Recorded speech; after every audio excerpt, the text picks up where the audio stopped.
부산 사하구의 낡은 임대 아파트. 관리비가 2달째 밀린 3층 302호의 문을 열자 밥솥 안에는 밥이 까맣게 타서 굳어 있었다. 싱크대 위 도마에는 반쯤 깎다 만 무가 그대로 놓여 있었고 현관에는 세 켤레의 신발이 가지런히 놓여 있었다. 42살의 엄마, 19살의 큰딸, 14살의 작은딸, 이 세 모녀는 그날 밤을 마지막으로 흔적도 없이 사라졌다.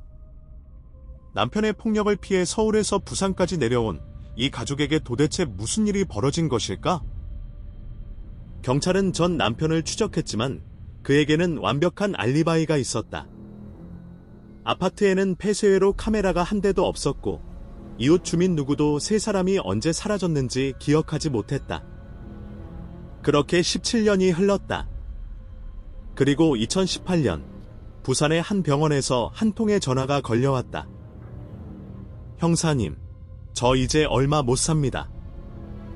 302호 그 엄마하고 아이들. 제 아들이 그랬습니다. 전화를 건 사람은 세 모녀가 살던 집 바로 옆집 할머니였다. 복도 하나를 사이에 두고 17년 동안 감춰져 있던 비밀. 지금부터 그 이야기를 시작한다. 2002년 1월 14일 월요일, 부산 사하구 괴정동에는 아침부터 칼바람이 불었다. 낙동강 하구에서 불어오는 겨울바람이 아파트 단지 사이를 휘감으며 빨랫줄에 걸린 수건들을 사정없이 흔들어댔다. 대동 임대아파트는 괴정동 언덕배기에 자리잡은 5층짜리 건물 3동으로 이루어진 소규모 단지였다. 1988년에 지어진 이 아파트는 14년이 지나면서 외벽 페인트가 군데군데 벗겨져 있었고 계단 난간은 녹이 쓸어잡고 싶지 않을 정도였다. 엘리베이터는 애초에 없었다. 주민 대부분이 기초생활수급자이거나 일용직 노동자, 홀몸노인들이었고 빈집도 드문드문 있었다. 관리사무소는 가동 입구 옆에 있었다. 사무소라고 해봐야 책상 2개와 낡은 달력이 걸린 좁은 방 하나가 전부였다. 그 안에서 대동 임대아파트의 모든 관리를 도맡아 하는 사람은 김복자 소장이었다. 68살의 이 여성은 관리비 수금부터 공용전등 교체, 주민 민원까지 혼자 처리하는 사람이었다. 그날 아침, 김 소장은 관리비 미납 현황을 정리하다가 한 가지 이상한 점을 발견했다. 나동 3층 302호, 강수님 씨 11월분과 12월분, 2달치 관리비가 밀려 있었다. 김 소장은 고개를 갸우뚱했다. 302호의 강수님 씨는 이 단지에서 관리비를 가장 꼬박꼬박 내는 사람 중 하나였기 때문이다. 매달 25일이면 어김없이 관리사무소에 직접 찾아와 봉투에 현금을 넣어 건넸다. 소장님, 이번 달 관리비요. 늘 그렇게 조용한 목소리로 말하던 사람이었다. 얼굴에 화장기 하나 없는 말은 최고의 여자였는데 웃는 일은 거의 없었지만 인사만큼은 빠뜨리는 법이 없었다. 그런 사람이 2달째 관리비를 내지 않았다. 김 소장은 전화를 걸어 보았지만 302호에 등록된 집 전화번호는 연결되지 않았다. 현재 사용되지 않는 번호입니다. 라는 안내 음성만 흘러나왔다. 점심을 먹은 뒤 김 소장은 직접 올라가 보기로 했다. 나동 건물 계단을 오르는 길은 다소 어두웠다. 3층 복도의 형광등은 1개가 나가 있었고 나머지 1개도 불빛이 약해서 복도 전체가 침침했다. 콘크리트 바닥에는 여기저기 금이가 있었고 벽면의 페인트는 습기를 먹어 물결치듯 일어나 있었다. 302호 앞에 섰다. 김 소장은 초인종을 눌렀다. 안에서는 아무 소리도 들리지 않았다. 2번, 3번 더 눌렀지만 마찬가지였다. 문을 두드렸다. 강씨, 나 관리소 김 소장이에요. 계세요. 역시 대답이 없었다. 김 소장은 혹시나 하는 마음에 문고리를 잡아 돌려보았다. 그런데 문이 열렸다. 잠겨있지 않았던 것이다. 강씨, 문을 열자마자 이상한 냄새가 코를 찔렀다. 음식이 상한 것 같기도 하고 오래 환기하지 않은 집에서 나는 것 같기도 한 눅눅하고 퀴퀴한 냄새였다. 현관에 들어서서 김 소장이 가장 먼저 본 것은 신발이었다. 운동화 한 켤레, 크기로 보아 성인 여성의 것이었다. 그 옆에 조금 작은 운동화가 한 켤레 더 있었고 맨 끝에는 낡아서 뒤축이 눌린 고무 슬리퍼가 한 켤레 놓여 있었다. 세 켤레 모두 가지런히 마치 방금 벗어 놓은 것처럼 정돈되어 있었다. 강씨, 들어갑니다. 김 소장은 조심스럽게 안으로 들어갔다. 거실은 어두웠다. 커튼이 쳐져 있어서 바깥빛이 거의 들어오지 않았다. 불을 켜자 좁은 거실의 풍경이 드러났다. 방 2개, 부엌 하나, 전형적인 임대 아파트의 좁은 구조였다. 거실 한쪽에는 오래된 텔레비전이 놓여 있었고 그 앞에 접이식 밥상이 하나 있었다. 거실과 이어진 부엌으로 들어가 보니 싱크대 위에 설거지하지 않은 그릇 2개가 놓여 있었다. 그리고 밥솥. 밥솥 뚜껑을 열어보니 밥이 까맣게 굳어 있었다. 곰팡이가 피어 있었고 형체를 알아보기 어려울 만큼 말라붙어 있었다. 최소한 몇 주는 그 상태로 방치된 것이 분명했다. 도마 위에는 무가 반쯤 깎인 채 놓여 있었다. 칼이 옆에 나란히 놓여 있었고 무 껍질이 싱크대 아래 쓰레기통 근처에 흩어져 있었다. 누군가 저녁 준비를 하다가 중간에 멈춘 것 같은 모양새였다. 작은 방 문을 열었다. 책상 위에 수학 문제집이 펼쳐져 있었고 의자 등받이에는 남색 중학교 교복 상의가 걸려 있었다. 교복 주머니에서 명찰이 보였다. 괴정여자중학교 2학년 강유리라고 적혀 있었다. 큰 방에는요? 이불 2채가 깔려 있었다. 이불은 반쯤 젖혀진 채 그대로였고 방 한쪽 구석에는 옷가지가 담긴 플라스틱 서랍장이 있었다. 김 소장은 온몸에 소름이 돋는 것을 느꼈다. 이건 이사를 간 게 아니었다. 밥을 짓다 말고 물을 깎다 말고 교복을 벗어놓고 이불을 개지 않은 채로 세 사람이 그냥 사라져 버린 것이었다. 김 소장은 허둥지둥 아래층으로 내려가 관리사무소 전화기를 들었다. 여보세요? 110이지요? 괴정동 대동 임대 아파트인데요. 3층에 사는 세 식구가 안 보여요. 집에는 아무도 없는데 짐이 다 그대로 있어요. 부산 사하경찰서 강력반 정혜수 형사가 현장에 도착한 것은 그날 오후 3시 무렵이었다. 정 형사는 사하서에서 15년째 근무하고 있는 베테랑 형사였다. 47살의 나이에 머리카락은 반백이었고 두꺼운 점퍼 주머니에는 항상 수첩과 볼펜이 꽂혀 있었다. 과묵한 편이었지만 현장에서만큼은 예리한 눈을 가진 사람이었다. 정 형사는 302호에 들어서자마자 현관의 신발부터 유심히 살폈다. 세 켤레, 성인 여성 1명, 10대 2명의 것으로 보이는 신발들이었다. 겨울인데 실내화만 입고 외출용 신발이 없는 건가? 아니었다. 거실 옷장 안을 열어보니 겨울 외투 3벌이 걸려 있었다. 두꺼운 패딩 점퍼 하나와 교복 위에 입는 것으로 보이는 짧은 코트, 그리고 얇은 잠바 하나, 외투가 모두 남아있다는 것은 세 사람이 겨울 한복판에 외투도 없이 나갔다는 뜻이었다. 서랍을 열어보았다. 비닐 지갑에 주민등록증 3장이 나란히 들어있었다. 강수님, 1959년생, 강유진, 1982년생, 강유리, 1987년생. 신분증까지 남겨두고 간 것이었다. 정 형사는 수첩에 메모하며 중얼거렸다. 밥을 짓다 말았어. 물을 깎다 말았어. 신발이 있어. 외투가 있어. 신분증이 있어. 이건 야반도주가 아니야. 야반도주라면 아무리 급해도 신발은 신고 가는 법이다. 외투 한 벌이라도 걸치는 법이고 신분증 정도는 챙기는 법이다. 밥솥에 밥을 해놓고 그걸 그대로 두고 떠나는 사람은 없다. 이것은 실종이었다. 그것도 매우 이상한 실종이었다. 정 형사는 감식반에 연락해 현장 감식을 요청했다. 감식 결과는 다음 날 나왔다. 302호 내부에서 채취한 지문은 대부분 세 모녀 본인의 것이었다. 외부인의 지문은 확인되지 않았다. 혈흔 반응 검사도 실시했지만 육안으로 확인되는 혈흔은 없었고 노미놀 검사에서도 의미 있는 반응은 나오지 않았다. 집안에서 범행의 흔적은 발견되지 않은 셈이었다. 하지만 정 형사의 직감은 이 사건이 단순하지 않다고 말하고 있었다. 주민등록 기록과 이혼 서류를 통해 세 모녀의 사연이 조금씩 드러났다. 강수님은 1993년에 이태식이라는 남자와 결혼했다. 서울 영등포의 작은 연립주택에서 신혼생활을 시작했다. 남편 이태식은 인쇄소에서 일했고 강수님은 식당에서 서빙 일을 했다.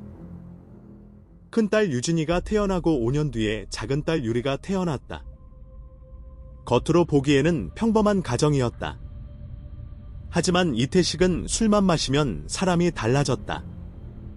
1996년부터 가정폭력으로 경찰에 신고된 기록이 3차례 있었다. 1998년에는 강수님이 갈비뼈에 금이 가서 병원에 실려간 적도 있었다. 2000년 4월, 강수님은 마침내 이혼을 결심했다.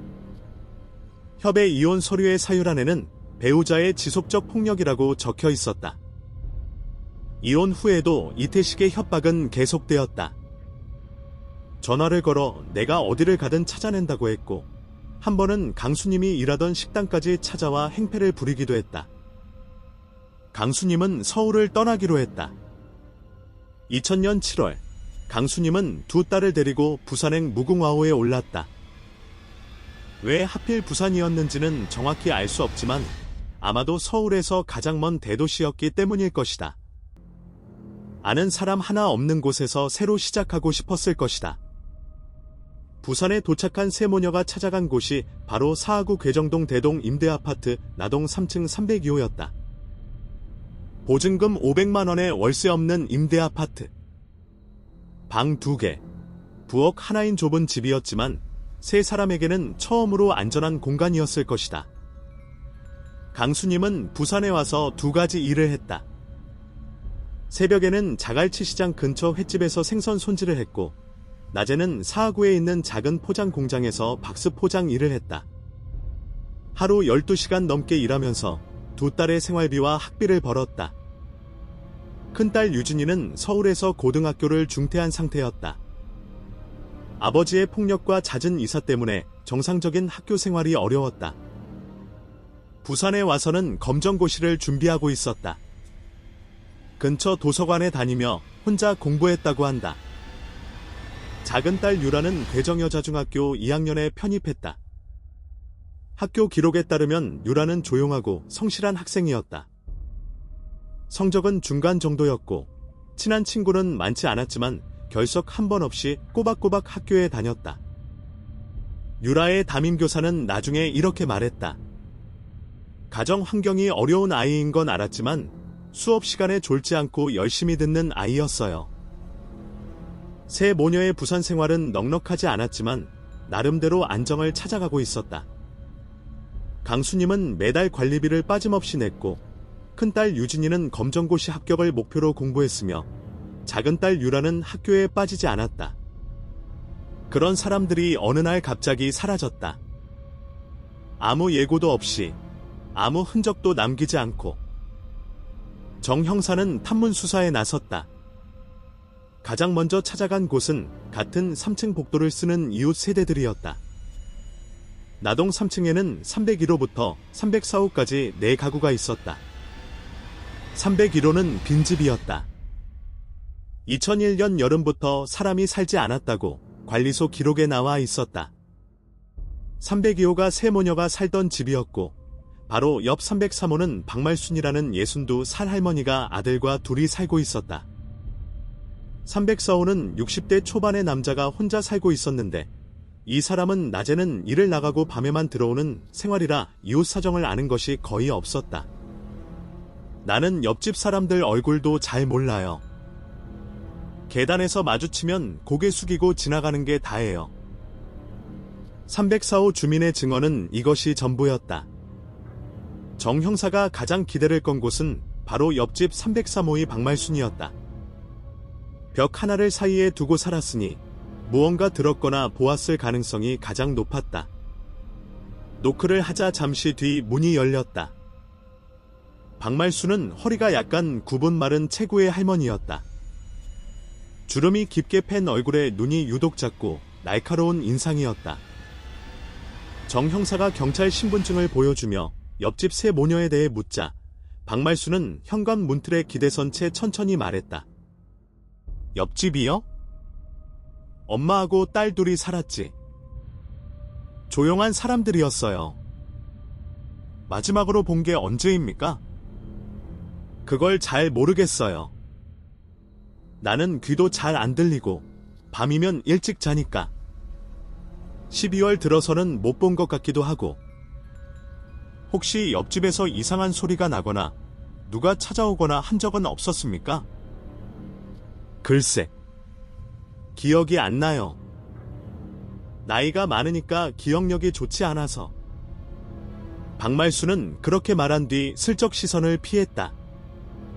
정 형사는 그 눈빛에서 뭔가 걸리는 것을 느꼈지만 그것이 무엇인지 정확히 집어내기는 어려웠다.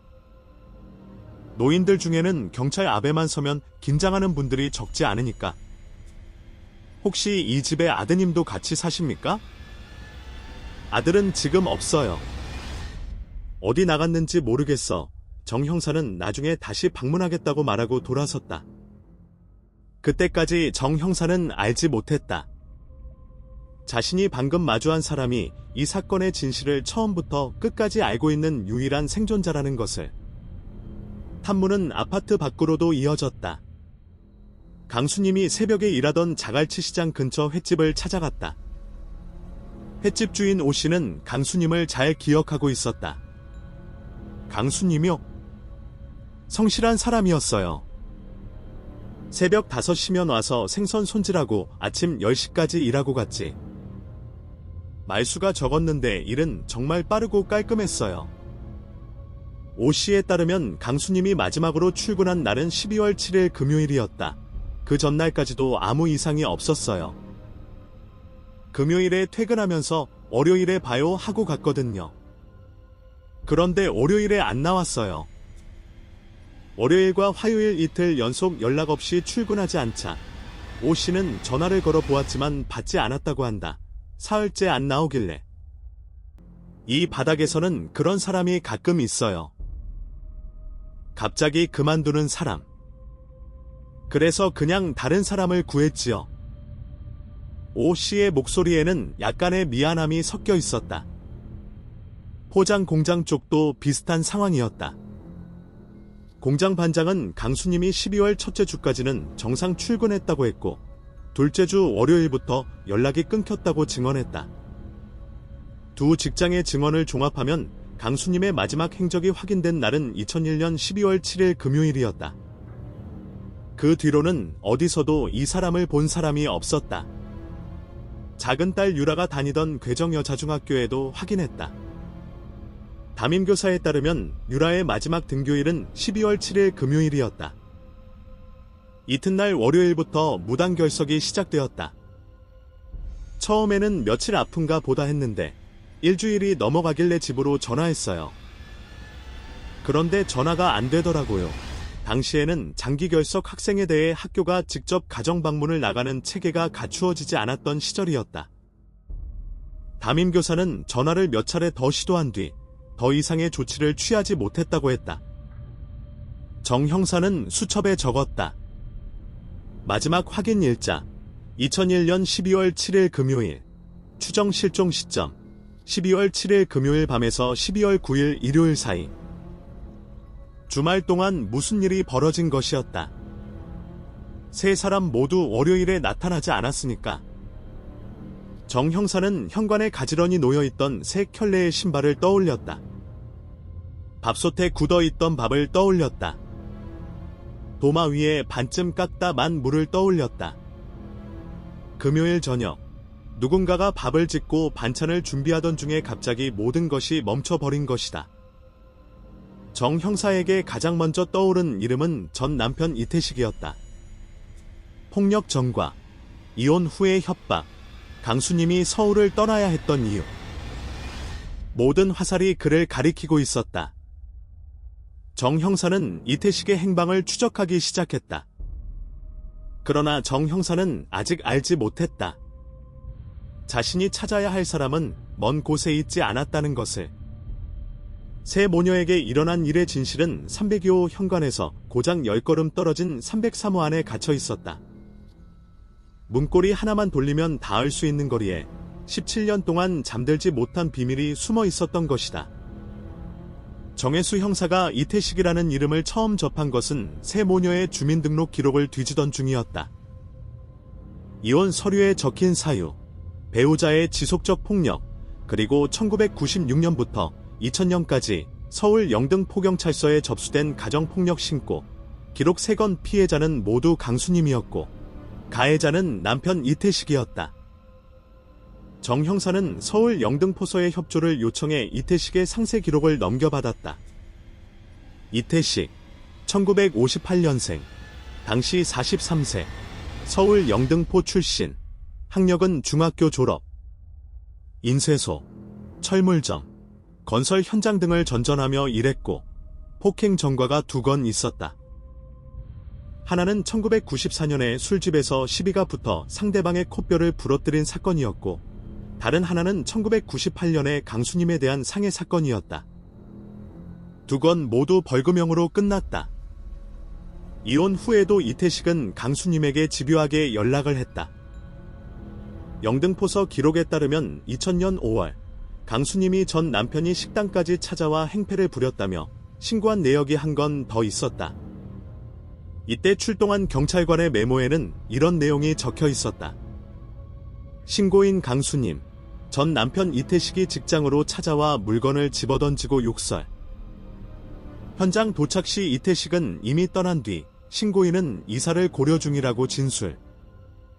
이사를 고려 중이라는 말, 그 2달 뒤인 2000년 7월 강수님은 정말로 2딸을 데리고 부산으로 떠났다. 정 형사의 판단은 명확했다. 전 남편 이태식을 최우선 용의자로 보고 행적을 추적해야 한다는 것이었다. 이태식의 현재 소재지를 파악하는 데는 그리 오래 걸리지 않았다. 주민등록 기록에 따르면 이태식은 2001년 9월부터 강원도 태백시에 주소를 두고 있었다.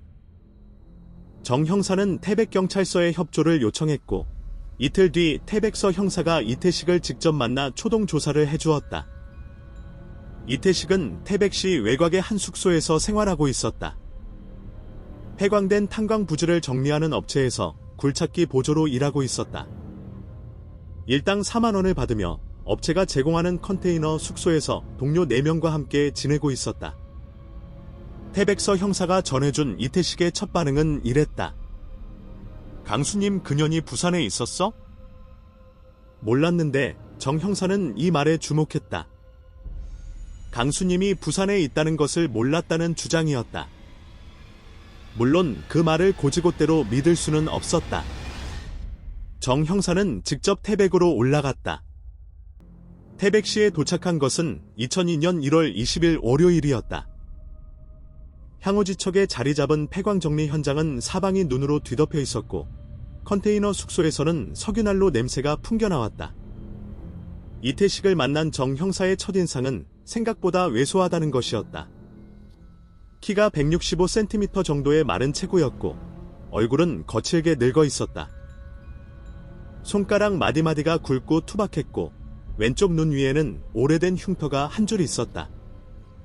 정 형사가 세 모녀의 실종 사실을 알리자 이태식의 표정이 미묘하게 변했다. 놀라는 것 같기도 하고 불안해하는 것 같기도 했다. 실종이요? 셋 다. 네. 2001년 12월 초 부산 사하구에서 마지막으로 목격된 뒤 행방불명입니다. 이태식 씨, 2001년 12월에 어디 계셨습니까? 이태식은 잠시 생각하더니 대답했다. 12월이요? 여기 있었죠. 여기서 일했어요. 12월에 부산은커녕 태백을 벗어난 적도 없어요. 정 형사는 이태식의 알리바이를 검증하기 시작했다. 업체 대표를 만났다. 이 대표는 작업 일지를 꺼내 보여주었다. 2001년 12월, 이태식은 월요일부터 토요일까지 주 6일 근무를 했고 결근한 날은 단 하루도 없었다. 작업 일지에는 매일 아침 7시에 출근 확인을 하는 서명란이 있었는데 이태식의 이름이 빠짐없이 적혀 있었다. 이 사람은 성실해요. 술 좀 먹지만 일은 빠진 적 없어. 12월에도 하루도 안 쉬었어요. 동료 3명의 진술도 일치했다. 같은 숙소에서 생활하며 매일 함께 출퇴근했는데 12월 중에 이태식이 외출하거나 자리를 비운 적이 없다고 했다. 한 동료는 이렇게까지 말했다. 태식이 형이 부산을 갔다고요? 말도 안 돼요. 여기서 태백 시내까지 나가는 것도 한 달에 한 번이나 될까 말까 한데. 컨테이너 숙소에서 태백 시내까지는 차로 30분, 태백에서 부산까지는 고속버스로 5시간이 넘게 걸리는 거리였다. 주 6일 근무에 매일 아침 서명을 하는 상황에서 밤새 부산까지 왕복한다는 것은 물리적으로 거의 불가능했다. 정 형사는 한 가지 가능성을 더 확인했다. 이태식이 직접 오지 않고 누군가를 시켜서 한 것은 아닌가 하는 것이었다. 이태식의 통장 거래 내역을 조회했다. 농협 통장 하나의 잔고는 27만원, 2001년 12월의 거래 내역을 보니 일당이 월말에 일괄 입금된 것 외에는 특별한 출금이 없었다. 누군가에게 큰 돈을 보낸 흔적은 전혀 없었다. 전화통화 기록도 확인했다. 이태식이 사용하던 휴대전화의 12월 통화 기록에서 부산 지역 번호인 051로 시작되는 번호는 단 한 건도 없었다. 강수님의 전화번호와의 통화 기록도 없었다. 이태식은 강수님이 부산에 있다는 사실 자체를 몰랐을 가능성이 높았다. 형사님, 나는 안 그랬어요. 이태식은 마지막으로 이렇게 말했다. 정 형사는 그 얼굴을 오래 들여다보았다. 거짓말을 하는 눈인지 아닌지 20년 넘게 형사 생활을 한 정 형사의 감으로도 단정 짓기는 어려웠다. 하지만 증거는 증거였다. 알리바이는 확고했고 돈의 흐름도 통화 기록도 이태식을 의심할 만한 물증은 아무것도 나오지 않았다. 정 형사는 무거운 발걸음으로 태백을 떠났다. 부산으로 돌아온 정 형사는 수사 방향을 넓혀야 했다. 전 남편이 아니라면 다른 가능성을 찾아야 했다. 강수님에게 원한을 가진 사람이 또 있는지, 새 모녀를 노리는 누군가가 있었는지, 혹은 아파트 주변에 범죄 전력이 있는 인물이 있는지를 살펴야 했다. 경찰은 대동 임대아파트 전체 주민 명단을 확보하고 각 세대를 일일이 방문했다. 그러나 결과는 실망스러웠다. 새 모녀와 개인적으로 교류한 주민은 거의 없었다. 강수님은 새벽에 나가 밤에 돌아오는 생활이었고 아파트 주민들과 어울릴 시간이 없었다. 옆집에 누가 사는지도 몰랐어요. 이 아파트가 다 그래요. 각자 알아서 살지. 한 주민의 이 말이 대동 임대아파트의 분위기를 잘 보여주고 있었다. 삶에 치여 사는 사람들이 모여있는 곳에서 이웃의 사정에 관심을 기울일 여유는 없었던 것이다.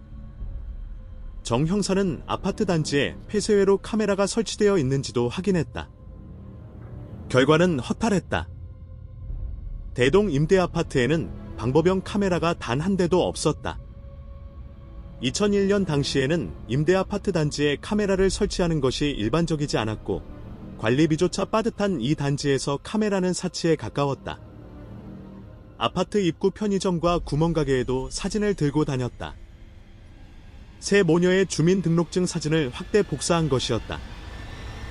그러나 편의점 아르바이트생은 고개를 저었고 구멍가게 주인도 마찬가지였다. 이 사진으로는 잘 모르겠는데요. 주민등록증 사진은 다 똑같이 생겼잖아요. 맞는 말이었다. 흑백에 가까운 주민등록증 사진으로는 사람을 알아보기가 쉽지 않았다. 강수님의 다른 사진을 구하려 했지만 302호 집안에서 가족 사진은 단 한 장도 발견되지 않았다. 서울에서 도망치듯 떠나온 사람이 추억을 챙길 여유가 있었을 리 없었다. 은행 계좌도 추적했다. 강수님 명의의 우체국 통장이 한 개 있었다. 마지막 거래는 2001년 11월 30일 횟집에서 입금된 급여 72만 원이었다. 이후 단 한 건의 거래도 없었다. 입금도, 출금도, 이체도 없었다. 만약 강수님이 자발적으로 어딘가로 떠난 거라면 통장에 돈을 인출했을 것이다. 72만 원이면 세 사람이 며칠은 살 수 있는 돈이었으니까. 하지만 그 돈은 손도 대지 않은 채 통장에 남아 있었다. 큰딸 유진이와 작은딸 유리 명의의 계좌는 존재하지 않았다. 통장 기록은 이 실종이 자발적인 것이 아니라는 정황 증거 하나를 더 보태주었다. 경찰은 전국의 병원, 숙박업소, 찜질방, 여관 등의 세 모녀의 인적사항을 배포했다. 전국 수배 공문이 발송되었고 혹시라도 세 사람이 다른 지역에서 발견될 경우 연락해달라는 요청이 곳곳에 전달되었다. 그러나 한 달이 지나도 두 달이 지나도 어디서도 제보는 들어오지 않았다. 세 사람은 그 어떤 병원에도, 여관에도, 숙박업소에도 나타나지 않았다. 한편 302호에서 채취한 물증을 다시 검토했다. 감식 결과를 다시 살펴보았지만 결론은 달라지지 않았다. 외부인의 지문 없음, 혈흔 없음, 약물 흔적 없음. 집 안에서는 범죄의 흔적이 발견되지 않았다. 정 형사는 후배 형사에게 이렇게 말한 적이 있었다. 집이 너무 깨끗해. 범인이 있다면 이건 아주 치밀한 놈이야. 아니면 정 형사는 말끝을 흐렸다. 아니면 그 후의 말을 떠올리기가 두려웠는지도 모른다. 세 사람이 이 집을 살아서 나가지 못했을 수도 있다는 가능성. 그리고 누군가가 이 집을 깨끗하게 정리했을 수도 있다는 가능성을. 하지만 증거가 없었다.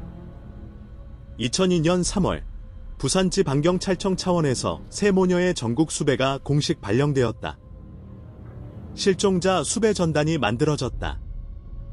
전단에는 세 사람의 인적사항과 함께 위 실종자를 보신 분은 가까운 경찰서나 사하경찰서 강력반으로 연락 바랍니다 라는 문구가 적혀 있었다. 전단은 전국 경찰서와 파출소, 터미널, 기차역에 배포되었다. 하지만 제보 전화는 울리지 않았다. 간혹 제보가 들어오기는 했다. 부산역 근처에서 비슷한 사람을 봤다. 대구 어딘가에서 모녀 셋을 봤다 같은 것들이었다. 정 형사는 그때마다 달려갔지만 확인해보면 전부 다른 사람이었다. 시간이 흘러갈수록 사건은 미궁 속으로 빠져들었다. 2002년 여름 사서 강력반에 새로운 사건들이 밀려들었다. 폭행, 절도, 사기. 당장 처리해야 할 사건들이 쌓이면서 302호 세 모녀 실종 사건은 서서히 책상 아래로 밀려났다. 그해 7월 정 형사는 수사보고서에 이렇게 적었다. 현재까지 수사 결과 세 모녀의 행방을 확인할 수 있는 결정적 단서를 확보하지 못함. 추가 단서 입수 시까지 수사를 잠정 중단하고 전국 수배를 유지하기로 함. 사실상 미제 처리였다. 그러나 정혜수 형사에게 이 사건은 끝나지 않았다. 매년 연말이 되면 정 형사는 302호 파일을 꺼냈다. 사건 현장 사진을 다시 들여다보고 판문 기록을 다시 읽었다. 그때마다 같은 질문이 머릿속을 맴돌았다. 현관에 놓여있던 새 켤레의 신발, 왜 신발을 남겨두고 갔을까? 밥솥에 굳어있던 밥, 왜 밥을 하다 말았을까? 도마 위에 반쯤 깎인 무, 왜 물을 깎다가 멈추었을까? 신분증 3장, 왜 신분증을 두고 갔을까? 그리고 매번 같은 결론에 다다랐다. 세 사람은 자발적으로 떠난 것이 아니라는 것, 무언가 끔찍한 일이 그 집 안에서 혹은 그 집 근처에서 벌어졌다는 것, 하지만 그것이 무엇인지 알 수 있는 단서가 남아있지 않다는 것. 정 형사는 가끔 퇴근길에 괴정동 쪽으로 돌아가기도 했다. 대동 임대아파트 앞을 지나며 3층 302호의 창문을 올려다보았다. 불이 꺼진 그 창은 해가 바뀌어도 여전히 어두웠다. 302호는 새 모녀가 사라진 뒤 한동안 공실로 남아있다가 2003년경에 새 입주자가 들어갔다. 그 뒤로 몇 차례 세입자가 바뀌었다. 새로 들어온 사람들은 이 집에서 무슨 일이 있었는지 알지 못했고 알 이유도 없었다. 303호의 박말수는 그 자리에 그대로 있었다. 아들 박정수와 함께 복도 하나를 사이에 두고 여전히 살고 있었다. 2005년, 2008년, 2010년. 해가 바뀌어도 경찰의 새로운 제보는 들어오지 않았다. 새 모녀의 이름은 전국 미제 사건 목록의 한 줄로 남았고 시간이 흐르면서 그 한 줄마저 잊혀져 갔다. 2015년 정혜수 형사가 정년퇴직을 앞두고 후배 노진우 형사에게 업무를 인수하던 날이었다. 정 형사는 미제 사건 파일들 속에서 낡은 서류 봉투 하나를 꺼내 노 형사의 책상 위에 올려놓았다. 이 사건이야. 봉투 위에는 정 형사의 손으로 이렇게 적혀 있었다. 2001년 사하구 괴정동 새모녀 실종, 미해결. 13년 동안 못 풀었어. 단서가 없었다기보다는 뭔가를 놓쳤다는 느낌이 계속 들었는데 끝내 못 잡았지. 노 형사는 봉투를 받아들었다. 어떤 사건인데요? 밥솥에 밥이 굳어 있었고 신발이 세 켤레 남아 있었어. 새 모녀가 연기처럼 사라졌는데 내 경찰 인생에서 가장 찝찝한 사건이야. 정 형사는 잠시 말을 멈추었다가 낮은 목소리로 덧붙였다. 진우야, 혹시라도 새 단서가 나오면 꼭 연락해줘라. 노진우 형사는 고개를 끄덕였다. 하지만 솔직히 말하면 13년 된 미제에 새 단서가 나올 거라고 기대하지는 않았다. 그런데 3년 뒤 전화가 걸려왔다. 사하경찰서가 아니라 부산 서구의 한 종합병원 내과 병동에서였다. 10월 11일 목요일 부산 서구 암남동에 위치한 서부종합병원 내과 병동은 오후에 조용한 시간대를 보내고 있었다. 복도에서는 간호사들의 발소리가 간간히 울렸고 병실마다 텔레비전 소리가 낮게 흘러나왔다. 3층 303호 3인실. 창가 쪽 침대에 한 노인이 누워 있었다. 박말순, 78살, 석 달 전 동네 병원에서 건강검진을 받다가 간에 종양이 발견되었다. 정밀 검사를 위해 큰 병원으로 옮겨진 뒤 말기 간암이라는 진단을 받았다. 의사는 가족을 불러 조심스럽게 설명했다.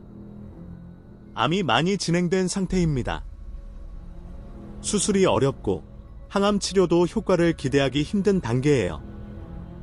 그러나 가족을 부를 수가 없었다.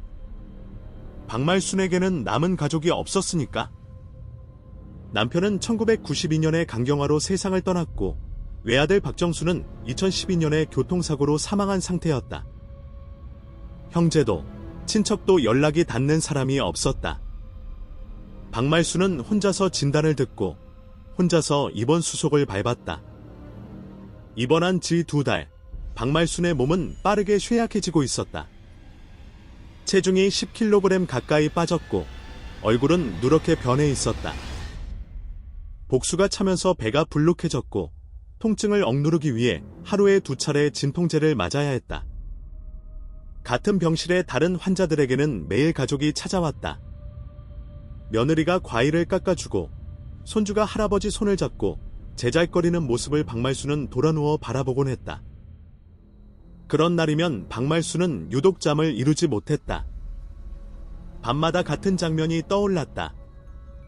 어두운 복도, 비명소리, 핏자국이 묻은 아들의 옷, 그리고 302호 부엌 바닥에 쓰러져 있던 세 사람의 모습. 17년 동안 하루도 빠짐없이 꿈에 나타나는 그 장면들이 병상 위에서는 더욱 선명하게 되살아났다. 10월 11일 오후 2시 무렵 박말순은 간호사를 불렀다. 아가, 미안한데 전화기 좀 빌려줄 수 있겠니? 간호사가 병동 사무실에 유선 전화를 쓸 수 있도록 안내해 주었다. 박말순은 느린 걸음으로 복도를 걸어가 사무실 구석에 놓인 전화기 앞에 앉았다. 수화기를 들었다. 손가락이 떨렸다. 전화번호를 누르기까지 한참이 걸렸다. 112. 경찰 좀 연결해 주시겠어요? 교환원이 연결되었다. 부산 사하경찰서 좀 연결해 주시겠어요? 잠시 뒤 사하경찰서 민원 안내 직원이 전화를 받았다. 사하경찰서입니다. 저기 형사 좀 바꿔주시겠어요? 옛날에 사건이 있었는데 그 사건 담당하는 분하고 이야기해야 합니다. 어떤 사건인지 말씀해 주시겠습니까? 박말수는 잠시 숨을 고른 뒤 말했다. 2001년도요. 괴정동 대동 임대아파트에서 엄마하고 딸 둘이 없어진 사건이요.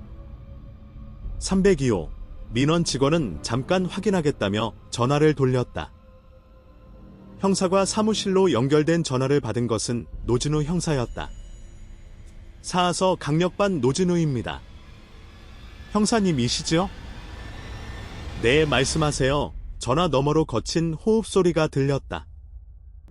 한참 동안 아무 말이 없어서 노 형사는 혹시 끊어진 건가 싶었다. 여보세요? 들으시나요? 그때 박말순의 목소리가 들려왔다. 갈라지고 떨리는 가까스로 짜내는 듯한 목소리였다. 형사님, 저 이제 얼마 못 삽니다. 노 형사는 가만히 듣고 있었다. 죽기 전에 꼭 해야 할 말이 있어요. 302호 그 엄마하고 아이들. 제 아들이 그랬습니다. 노 형사의 손이 멈추었다. 볼펜을 쥔 채 수첩 위에서 움직이지 않았다. 지금 어디 계십니까? 서부종합병원이요. 내과 병동 303호. 형사님, 제발 좀 와 주시겠어요? 노 형사는 전화를 끊자마자 책상 서랍을 열었다. 정혜수 전 형사에게서 넘겨받은 낡은 서류 봉투가 그 안에 있었다. 봉투 위에 정 형사의 손글씨로 적힌 문구가 눈에 들어왔다. 2001년 사하구 괴정동 세모녀 실종, 미해결. 노 형사는 봉투를 들고 사무실을 나섰다. 서부종합병원까지는 차로 30분이 걸렸다. 노진우 형사는 사하서에서 7년째 근무하고 있는 38살의 형사였다. 정혜수 형사의 후배로 정 형사가 퇴직할 때 미제 사건 파일들을 인수받은 사람이었다. 302호 사건에 대해서는 정 형사에게 들은 이야기와 파일 속 기록이 전부였지만 그 사건이 선배의 마음에 얼마나 깊이 박혀 있었는지는 잘 알고 있었다. 병원에 도착한 노 형사는 내과 병동 3층으로 올라갔다. 303호 병실 문을 열고 들어서자 창가 침대에 누운 박말순이 고개를 돌려 그를 바라보았다. 노 형사가 상상했던 것보다 훨씬 여위고 훨씬 늙어 보이는 사람이었다. 누런 피부에 움푹 꺼진 눈, 이불 위로 드러난 파른 뼈만 남은 것처럼 가늘었다. 박말순 씨 되십니까? 예. 사하서 강력반 노진우 형사입니다. 전화 주셨지요. 박말순은 느리게 고개를 끄덕였다. 노 형사는 침대 옆 보호자용 의자를 끌어다 앉았다. 녹음기를 꺼내 침대 위 탁자에 올려놓으며 말했다. 할머니, 지금부터 하시는 말씀은 수사에 중요한 자료가 됩니다. 녹음을 하겠습니다. 괜찮으시지요? 괜찮아요. 다 말할 겁니다. 노 형사는 녹음 버튼을 눌렀다. 천천히 말씀하시면 됩니다. 302호에 살던 세 모녀, 강수님 씨와 두 딸에 대한 이야기지요? 박말수는 천장을 바라본 채 입을 열었다. 내 아들 이름은 박정수예요. 68년생이니까 그때 33이었지요. 박말순의 진술은 느리고 끊어졌지만 그 내용은 놀라울 만큼 상세했다. 17년이라는 세월이 지났음에도 그녀의 기억은 어떤 부분에서는 어제 일처럼 또렷했다. 매일 밤 꿈에서 되풀이한 장면이었으니 당연한 것인지도 모른다. 박말수는 아들 박정수의 이야기부터 시작했다. 정수는 어릴 때부터 속을 썩이는 아이였어요. 학교는 중학교까지 겨우 마쳤고 그 뒤로는 제대로 된 직장을 다닌 적이 없었지요. 박정수는 10대 후반부터 건설 현장에서 일용직으로 일했다. 힘은 셌지만 성격이 불같아서 현장에서 다른 인부들과 자주 다투었다고 한다. 20대 중반에는 폭행으로 경찰서에 불려간 적도 있었다. 30이 넘어서 허리를 다쳤어요. 건설 현장에서 자재에 깔려서. 그 뒤로는 일을 못하게 됐고 집에만 있었습니다. 이후 2년여 동안 직업 없이 어머니의 기초생활수급비에 의존해 살았다. 하루 종일 집에서 텔레비전을 보거나 동네 슈퍼에서 소주를 사다 마시는 것이 일과였다. 술이 문제였어요. 술만 안 마시면 순한 아이였는데 술을 마시면 사람이 달라졌지요. 말이 많아지고 눈이 풀리고 가끔은 나한테도 소리를 질렀어요. 박말수는 떨리는 목소리로 계속했다. 2000년 여름에 옆집 302호 세 사람이 이사를 왔어요. 엄마하고 딸 둘. 처음에는 복도에서 마주쳐도 눈인사만 하는 사이였지요. 강수님 가족이 302호에 입주한 것은 2000년 7월이었다. 박말수는 강수님이 새벽 일찍 나가고 밤늦게 돌아오는 것을 보며 혼자 아이들을 키우는 힘든 사정이 있구나 짐작했다고 한다. 가끔 남은 반찬을 문 앞에 놓아주기도 했어요. 김치라든가 된장찌개 같은 것 그 엄마가 고맙다고 인사하면 나도 괜히 기분이 좋았고. 문제는 아들 박정수였다. 정수가 큰딸한테 마음을 뒀어요. 박말순이 이 말을 꺼내는 데는 긴 침묵이 필요했다. 이불 위에 올려놓은 손이 가늘게 떨리고 있었다. 강유진, 19살 그 아이는 검정고시를 준비하며 낮 시간에 도서관에 다니고 있었다. 간혹 엄마 대신 빨래를 널거나 쓰레기를 버리러 복도에 나오곤 했다. 박정수가 유진이를 의식하기 시작한 것은 세모녀가 이사온 지 서너 달 뒤인 2000년 가을 무렵이었다고 한다. 처음에는 복도에서 마주치면 말을 거는 정도였어요. 도서관 다녀오냐? 뭐 공부하냐? 뭐 그런 것 유진이가 그냥 웃으면서 대답하니까 정수는 그걸 좋게 받아들였나 봐요. 하지만 유진이의 태도는 점차 변했다. 복도에서 박정수를 마주치면 고개를 숙이고 빠르게 지나갔고 눈을 마주치는 일이 줄었다. 유진이가 피한다는 건 나도 알겠더라고요. 그런데 정수는 그걸 모르는 건지 아니면 알면서도 모른 척하는 건지. 박정수는 유진이가 혼자 옥상에 빨래를 널러 갈 때 뒤따라 올라갔다. 유진이가 아파트 앞 슈퍼에 가면 우연인 척 마주쳤다. 한 번은 302호 현관 앞에서 서성이다가 강수님과 마주치기도 했다. 그때 강수님 씨가 나한테 말한 적이 있어요. 어머니, 아드님이 우리 유진이 자꾸 따라다니시는 것 같은데 좀 말씀해 주실 수 있겠어요? 하고. 박말수는 아들에게 말했다고 한다. 그 집은 힘들게 사는 사람들이다. 건드리지 마라. 내가 30이 넘은 사람이 19살짜리 아이를 쫓아다니면 되겠냐? 박정수는 알았다고 했다. 한동안은 정말 조용했다고 한다. 2001년 여름과 가을 동안에는 별다른 문제가 없었다. 그래서 나는 끝난 줄 알았어요. 박말수는 쓸쓸하게 웃었다. 웃음이라기보다는 후회에 가까운 표정이었다. 12월 들어서 정수가 다시 술을 많이 마시기 시작했어요. 날이 추우니까 나갈 데도 없고 집에서 혼자 소주를 마시는 날이 늘었지요. 술을 마시면 말이 없어지다가 갑자기 혼잣말을 하기도 했어요. 박말수는 아들이 뭐라고 중얼거렸는지까지는 잘 듣지 못했다고 한다. 귀가 어두워서이기도 했고 듣고 싶지 않아서이기도 했겠지. 그리고 그날이 왔다. 12월 7일이었어요. 금요일. 박말수는 날짜까지 정확히 기억하고 있었다. 낮부터 정수가 소주를 마셨어요. 슈퍼에서 소주 3병을 사왔는데 저녁 무렵에 다 비었지요. 나는 정수한테 그만 마시라고 했는데 안 듣더라고요.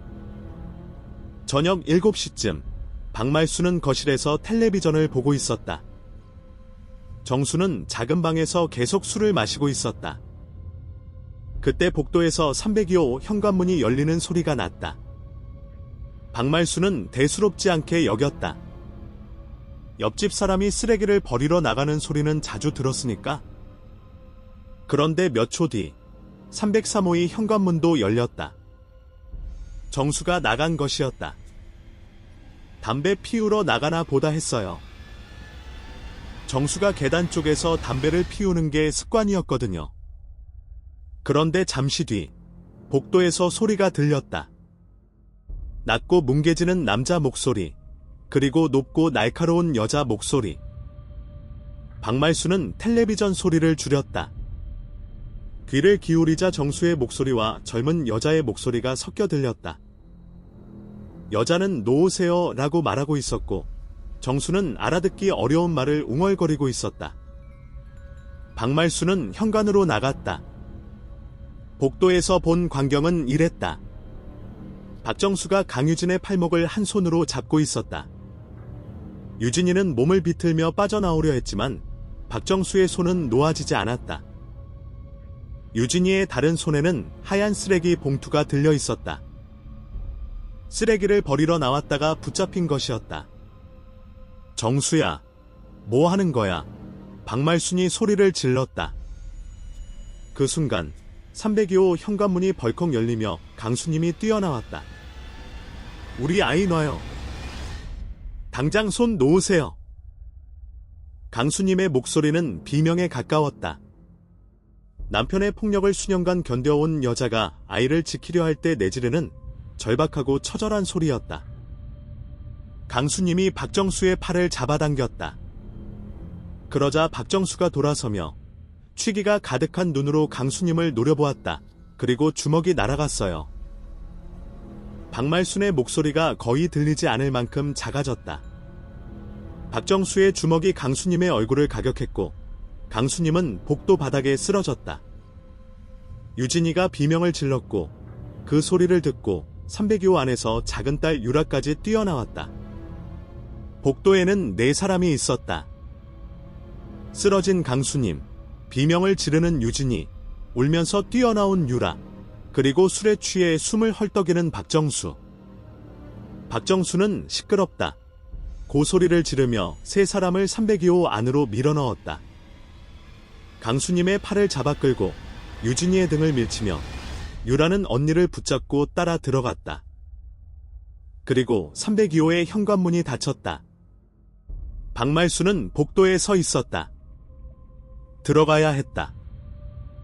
문을 두드리고 경찰을 불러야 했다. 그런데 박말수는 이 대목에서 말을 잇지 못하고 한동안 울었다. 노 형사는 조용히 기다렸다. 녹음기의 빨간 불빛만이 고요한 병실 안에서 깜빡이고 있었다. 한참 뒤에 박말순이 다시 입을 열었다. 아들이 무서웠어요. 정수가 술을 마시면 나한테도 손을 댄 적이 있었거든요. 접시를 던지고 소리를 지르고. 그때 그 상태의 정수한테 내가 뭔가를 하면 나까지 다칠 것 같았어요. 302호 안에서는 소리가 들려왔다. 둔탁한 부딪히는 소리, 무언가 쓰러지는 소리, 비명, 그리고 울음소리. 유라. 그 아이가 울면서 엄마, 엄마 하고 부르는 소리가 들렸어요.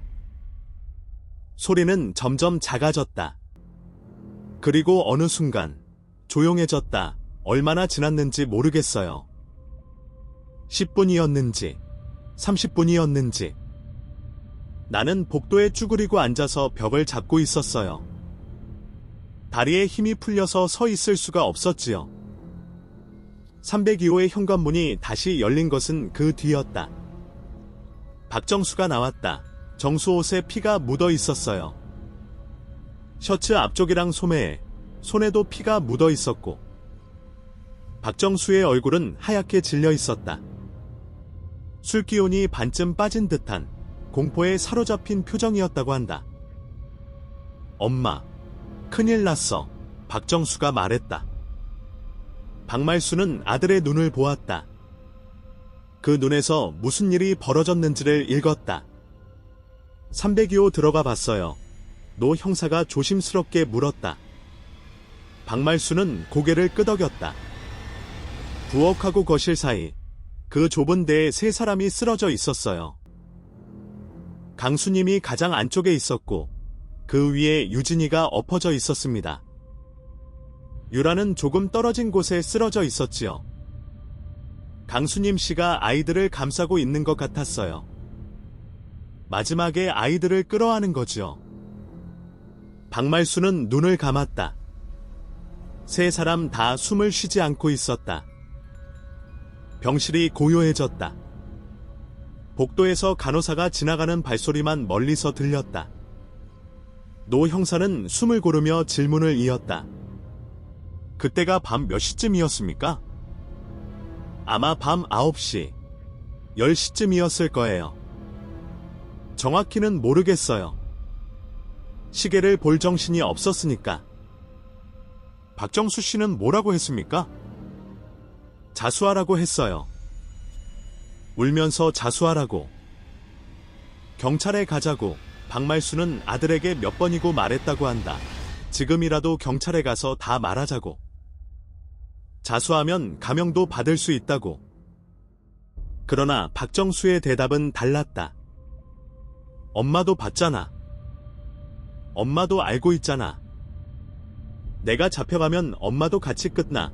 그 한마디에 박말수는 무너졌다고 했다. 나도 공범이 되는 거잖아요. 복도에서 다 봤으면서 경찰을 안 불렀으니까. 그 생각이 드니까 정수 말이 맞는 것 같았어요. 공포와 죄책감이 뒤섞인 그 밤, 박말수는 아들의 편에 섰다. 진실을 감추는 쪽을 택한 것이다. 그때 경찰을 불렀으면 그 세 사람은 못 살렸어도 나는 지금처럼 썩어가면서 죽지는 않았을 거예요. 박말수는 자신의 배를 쓸며 말했다. 복수가 차서 불룩해진 배를. 마치 17년 동안 삼킨 비밀이 몸속에서 골마 터진 것처럼 느껴지는 듯했다. 노 형사는 그날 박말순의 진술을 총 3시간 40분에 걸쳐 녹취했다. 범행 경위, 그 뒤의 처리 과정, 아들 박정수의 이후 행적까지 박말수는 노 형사가 묻는 것에 빠짐없이 대답했다. 때로는 울다가, 때로는 멍하니 천장을 보다가, 때로는 놀라울 만큼 담담한 목소리로. 진술이 끝난 뒤 노 형사는 한 가지를 더 물었다. 할머니, 왜 지금에서야 말씀하시는 겁니까? 17년 동안 왜 한마디도 안 하셨습니까? 박말수는 한참을 침묵했다. 그리고 창밖을 바라보며 말했다. 아들이 살아있을 때는 아들이 무서웠어요. 아들이 죽고 나서는 내가 한 짓이 무서웠고요. 그런데 지금은 죽는 게 무섭지가 않아요. 그 사람들 얼굴을 매일 밤 꿈에서 보는 것이 더 무서워요. 이대로 죽으면 저 세상에 가서도 그 꿈을 꿀 것 같아서. 그게 너무 무서워서 전화한 겁니다. 노 형사는 녹음기를 끄고 서류 봉투 안에 사건 현장 사진을 꺼냈다. 2002년 1월에 촬영된 302호의 실내 사진들이었다. 밥솥에 굳어있는 밥. 도마 위에 반쯤 깎인 무 의자에 걸린 교복. 현관에 신발 3켤레. 노 형사는 박말순에게 사진을 보여주지 않았다. 대신 물었다. 302호 부엌에 밥솥이 있었는데 그 안에 밥이 남아 있었다는 걸 알고 계십니까? 강수님 씨가 밥을 하고 있었어요. 무도 깎고 있었을 거예요. 저녁을 준비하다가 유진이가 쓰레기를 버리러 나간 거지요. 현관에 신발 3켤레가 놓여 있었습니다. 그 사람들 신발을 남겨뒀어요. 급하게 이사 간 것처럼 보이게 하려고. 박말순의 진술은 17년 전 현장 사진의 세부 사항과 정확히 일치했다. 사진을 보지 않고도 그 밤을 직접 목격한 사람만이 알 수 있는 내용이었다. 병원을 나온 노 형사는 주차장에서 차에 올라탄 뒤 한동안 시동을 걸지 않았다. 핸들을 잡은 손이 미세하게 떨리고 있었다. 7년간 형사 생활을 하면서 수많은 사건을 다루어 왔지만 이런 진술은 처음이었다. 잠시 뒤 노 형사는 휴대전화를 꺼내 번호 하나를 눌렀다. 정혜수, 3년 전에 퇴직한 선배 형사의 번호였다. 신호가 3번 울린 뒤 정 형사가 받았다. 진우야, 무슨 일이야? 선배님, 302호 사건입니다. 전화기 너머로 침묵이 흘렀다. 옆집 할머니가 다 알고 있었습니다. 아들이 했다고 합니다. 한참 동안 아무 소리도 들리지 않았다. 그리고 정혜수 전 형사의 길고 긴 한숨이 수화기 너머로 흘러나왔다. 옆집이라고? 예. 303호 박말순. 벽 하나 사이에 있었습니다. 처음부터요. 정 형사는 아무 말도 하지 못했다. 16년 전 그가 직접 노크를 했던 바로 그 문 기억이 안 난다. 귀가 안 좋아서 모른다고 말했던 바로 그 할머니. 답은 그때부터 문고리 하나 너머에 있었던 것이다. 한참 뒤에 정 형사가 입을 열었다. 목소리가 갈라져 있었다. 시신은 어디에 있대? 아파트 뒤편 야산이라고 합니다.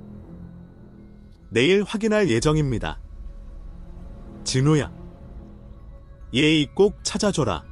그 사람들. 노 형사는 전화를 끊고 시동을 걸었다. 302호의 세 모녀가 17년 만에 이름을 되찾기까지 이제 마지막 관문 하나가 남아 있었다. 그 사람들이 잠들어 있는 곳을 찾는 일이었다. 박말순의 진술은 그날 밤의 일에서 끝나지 않았다. 302호 안에서 세 모녀가 숨을 거둔 뒤 그 참혹한 현장을 어떻게 처리했는지에 대한 이야기가 남아 있었다. 노진우 형사는 이틀 뒤인 10월 13일 토요일 오전에 다시 서부종합병원을 찾았다. 박말순의 상태는 이틀 전보다 한층 나빠져 있었다. 전날 밤에 복통이 심해져서 진통제를 2차례나 추가로 맞았다고 간호사가 귀띔해 주었다.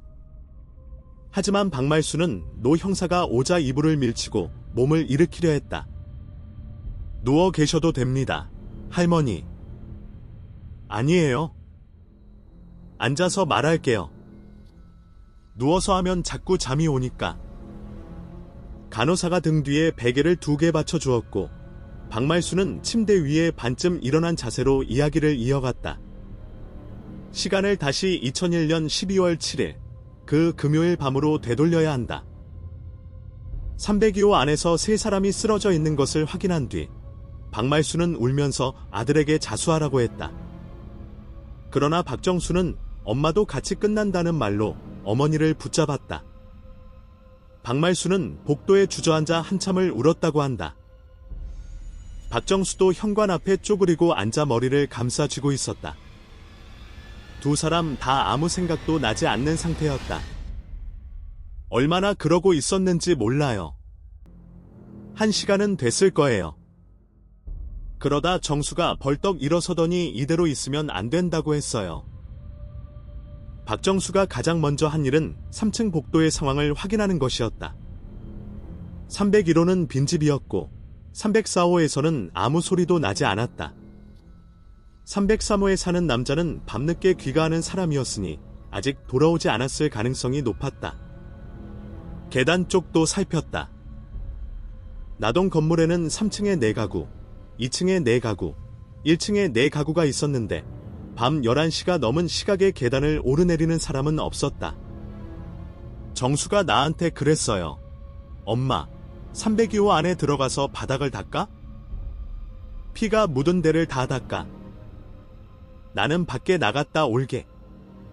밖에 나갔다 온다는 말이 무슨 뜻인지 박말순은 바로 알아들었다고 한다. 세 사람을 이 집에서 내보내야 한다는 뜻이었다. 어디로 데려갈 거냐고 물었어요. 정수가 뒷산이라고 했지요. 뒷산, 대동 임대아파트 나동 건물 뒤편으로 이어지는 야산이었다.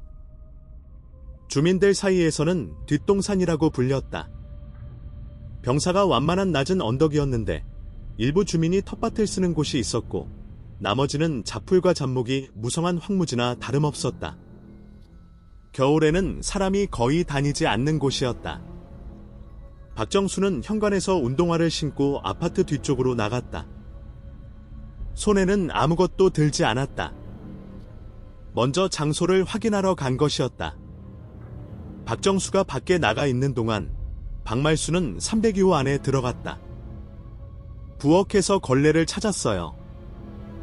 싱크대 아래에 걸레가 2장 있었지요. 그걸로 바닥을 닦았습니다. 부엌과 거실 사이의 좁은 공간, 그리고 현관까지 이어지는 복도에 핏자국이 있었다. 많은 양은 아니었지만 바닥의 장판 위에 검붉은 얼룩이 여러 군데 묻어 있었다. 물을 적셔서 닦고 또 닦고. 그래도 잘 안 지워지는 데가 있어서 부엌 선반에 있던 락스를 부었어요. 박말수는 바닥을 닦으면서 새 모녀의 모습을 볼 수밖에 없었다고 한다. 안 보려고 했는데 자꾸 눈이 가더라고요. 강수님 씨가 유진이를 껴안고 있었어요. 유진이는 엄마 품에 얼굴을 묻고 있었고 유라는 언니 옆에 웅크리고 있었지요. 박말수는 이 대목에서 다시 말을 잇지 못했다. 노 형사가 물을 한 잔 건네자 떨리는 손으로 받아 한 모금 마시고 나서야 다시 입을 열었다. 엄마가 마지막에 아이들을 지키려고 그랬을 거예요. 그런데 못 지킨 거지요. 박정수가 돌아온 것은 20여 분 뒤였다. 뒷산 경사면 아래에 움푹 파인 데가 있다고 했어요. 사람이 안 다니는 쪽이라고. 그곳은 대동 임대아파트 나동 건물 후문에서 비포장길을 따라 약 120m 정도 올라간 곳에 있었다. 경사면 중턱의 빗물에 침식되어 자연적으로 파인 웅덩이 같은 곳이 있었는데 주변이 자풀로 둘러싸여 있어 바깥에서는 잘 보이지 않는 지점이었다. 박정수는 302호 안으로 들어가 큰 방과 작은 방에서 이불을 모두 꺼냈다. 새 모녀가 덮고 자던 이불 세 채였다. 한 사람씩 이불에 싸서 옮겼어요. 정수 혼자 했습니다. 박정수는 강수님을 먼저 이불로 감쌌다. 말라서 마른 체구의 여자였으니 무게는 50kg이 안 되었을 것이다. 이불째 하나 올려 302호를 나서서 비상계단을 통해 1층으로 내려갔다. 이 아파트에는 엘리베이터가 없었다. 3층에서 1층까지 계단으로 내려가야 했다. 박정수는 발소리를 죽이며 한 계단 한 계단 천천히 내려갔다. 나는 3층 복도에서 계단 쪽을 지켜보고 있었어요. 누가 올라오면 신호를 보내기로 한 거지요. 그런데 새벽 1시가 넘으니까 이 아파트에서 돌아다니는 사람이 아무도 없었어요. 1층에서 건물 뒤쪽 후문으로 나가면 바로 야산으로 이어지는 좁은 길이 있었다. 포장되지 않은 흙길이었고 가로등은 없었다. 12월의 한밤중 칠흑 같은 어둠 속에서 박정수는 이불에 쌓인 강수님을 안고 그 길을 올라갔다. 첫 번째를 옮기고 나서 다시 3층으로 올라와 두 번째를 옮겼다. 강유진이었다. 그리고 세 번째, 강유라. 3번 왕복하는데 2시간 정도 걸렸을 거라고 했다. 정수가 마지막에 올라왔을 때는 온몸이 땀에 젖어 있었어요. 12월인데도.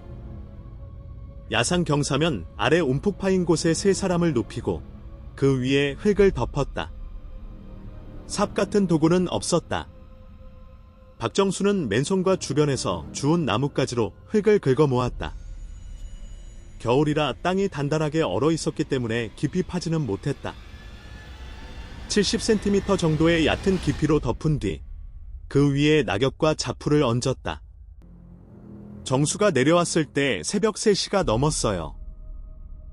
손이 새빨갛게 얼어 있었고 손톱 밑에 흙이 잔뜩 끼어 있었지요. 시신을 옮긴 뒤에도 할 일이 남아 있었다.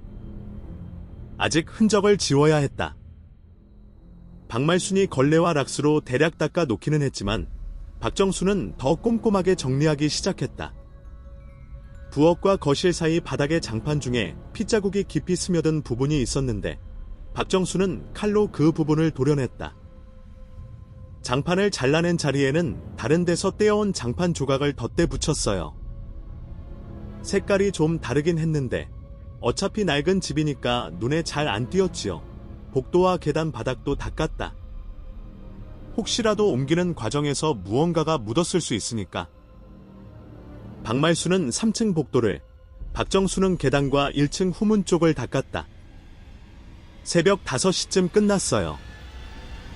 동이 트기 전에 다 끝내야 한다고 정수가 계속 재촉했지요.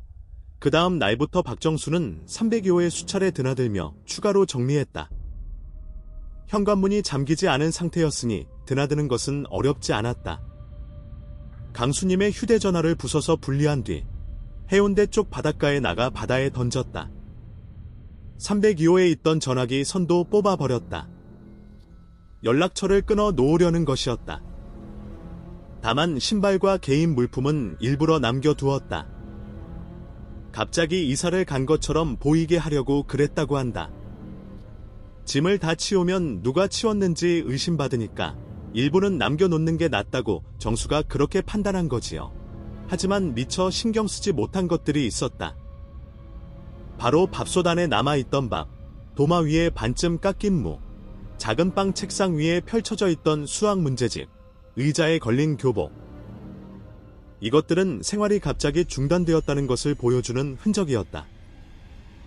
누군가가 의도적으로 이사를 간 것이 아니라 살던 중간에 갑자기 사라졌다는 것을 말해주는 증거였다. 이것이 나중에 경찰이 단순한 야반도주가 아닌 실종으로 판단하는 결정적 근거가 되었다. 박정수가 좀 더 꼼꼼했더라면 어쩌면 경찰도 이 사건을 이사 간 것으로 넘겼을지 모른다.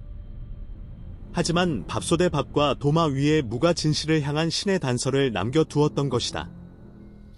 노 형사는 박말순에게 한 가지 더 확인해야 할 사항이 있었다. 2002년 1월에 경찰이 302호를 조사할 때 할머니에게도 탐문을 왔었지요. 그때 왜 말씀하지 않으셨습니까? 박말순은 고개를 떨구었다. 형사님이 왔을 때 심장이 터질 것 같았어요. 정수가 미리 말해뒀거든요. 경찰이 오면 모른다고 해라. 귀 안 들린다고 해라. 그것만 하면 된다고 정혜수 형사가 303호를 찾아가 박말순을 만났던 그날. 박말순은 아들에게 주입받은 대로 귀가 안 좋아서 모르겠다. 기억이 안 난다고 대답했던 것이다. 형사님 눈을 못 쳐다봤어요. 눈을 보면 들킬 것 같았으니까. 노 형사는 2002년 초 수사 기록에서 정 형사가 남긴 메모를 떠올렸다. 303호 박말순, 시선을 피함. 노인 특유의 긴장인지 다른 이유인지 판단 보류, 정혜수 형사의 직감은 맞았던 것이다. 그 노인은 긴장하고 있었고 그 긴장에는 분명한 이유가 있었다. 하지만 당시에는 그 실마리를 잡아당길 만한 다른 증거가 없었고 정 형사는 그 미세한 위화감을 끝내 풀어내지 못한 채 16년을 보내야 했다. 박말순의 진술은 사건 이후 박정수의 삶에 대한 이야기로 이어졌다. 그 뒤로 정수는 완전히 사람이 달라졌어요. 박정수는 사건 이후 술을 더욱 많이 마시기 시작했다. 원래도 하루에 소주 한두 병을 마시던 사람이었지만 2002년 들어서는 아침부터 술을 마시는 날이 잦아졌다. 밤에 잠을 제대로 이루지 못해 새벽에 소주를 들고 옥상에 올라가 혼자 마시는 일도 있었다. 가끔 잠고대를 하는데 무슨 말인지는 잘 못 알아들었어요. 그런데 한 번은 미안하다, 미안하다 하면서 울더라고요. 잠을 자면서. 모자 사이에서 그 밤의 일은 한 번도 입 밖에 나오지 않았다고 한다. 박말순도 박정수도 서로에게 그 이야기를 꺼낸 적이 없었다. 마치 말하지 않으면 일어나지 않은 일이 되는 것처럼 두 사람은 같은 집에서 살면서도 그 밤을 철저하게 외면했다. 복도를 지날 때마다 302호 문이 보였어요. 나중에 다른 사람이 그 집에 이사를 왔을 때 나는 그 사람들한테 인사도 못하겠더라고요. 그 집에 사는 사람이 무서운 게 아니라 그 문을 보는 것 자체가 무서웠지요. 세월이 흘렀다. 2003년, 2005년, 2008년. 해가 바뀌어도 경찰에서 다시 찾아오는 일은 없었다. 전국 수배가 유지되고 있었지만 새로운 단서는 나오지 않았고 새 모녀의 이름은 점점 잊혀져 갔다. 박정수의 상태는 갈수록 악화되었다. 술이 몸을 다 망가뜨렸어요.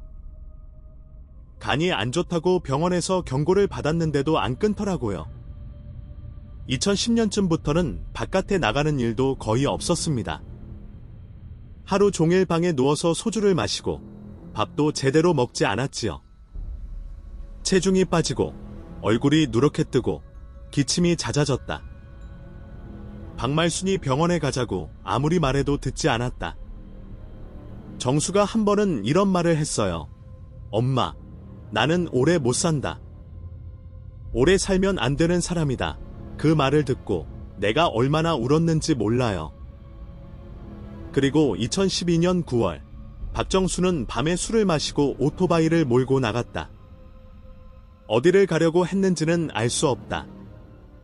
사하구 다대동의 한 교차로에서 좌회전하던 화물 트럭과 충돌했고 현장에서 사망했다. 44살이었다. 경찰에서 전화가 왔을 때 나는 울어야 하는 건지 울면 안 되는 건지 모르겠더라고요. 박말순은 아들의 장례를 혼자 치렀다. 조문객은 동네 이장과 통장, 두 사람이 전부였다. 화장을 한 뒤 유골함은 부산 근교의 낙골당에 안치했다. 아들이 죽고 나니까 이제 이 비밀을 아는 사람은 세상에 나 하나뿐이 된 거예요. 아들이 세상을 떠난 뒤에도 박말순은 6년을 더 침묵했다. 노 형사가 물었다. 아들이 죽은 뒤에는 두려울 대상이 없어졌을 텐데 왜 그때도 말하지 않았느냐고.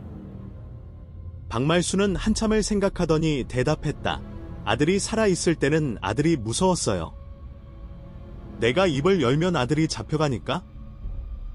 아무리 나쁜 짓을 한 아들이라도 엄마가 아들을 경찰에 넘기는 건 참지를 못하겠더라고요.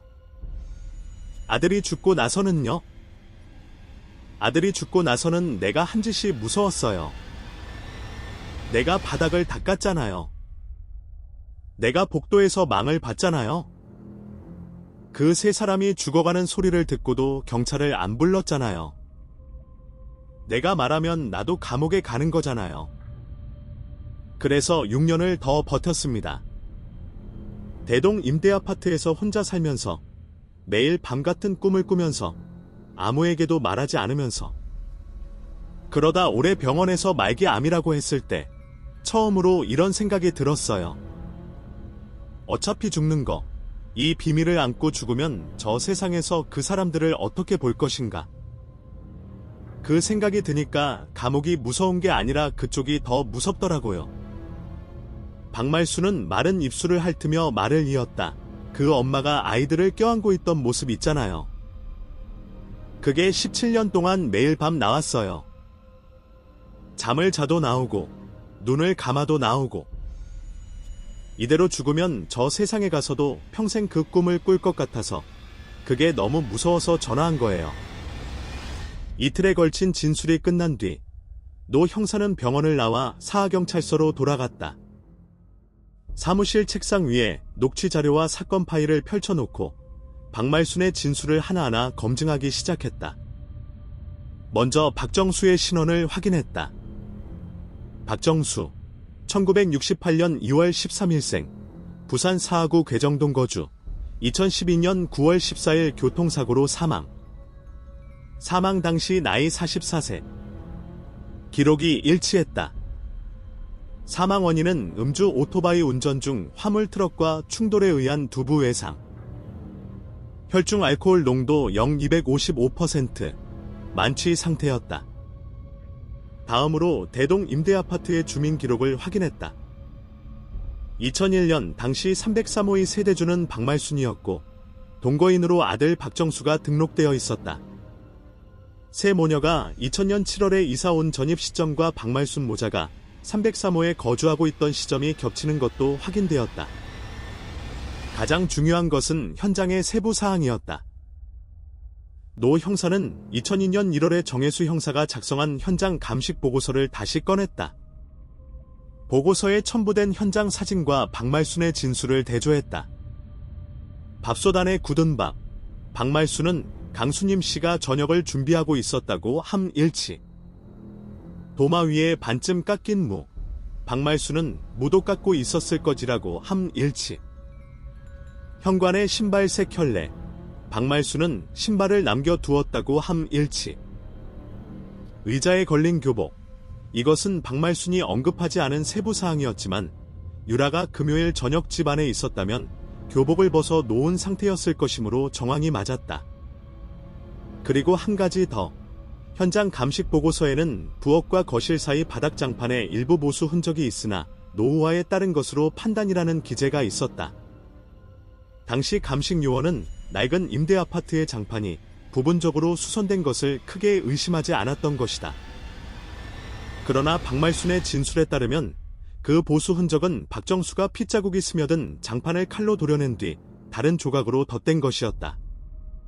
17년 전에 감식 요원이 그것을 눈여겨보았더라면 어쩌면 사건은 훨씬 일찍 풀렸을지도 모른다. 하지만 지나간 일을 탓해봐야 소용이 없었다. 노 형사에게 지금 중요한 것은 하나였다.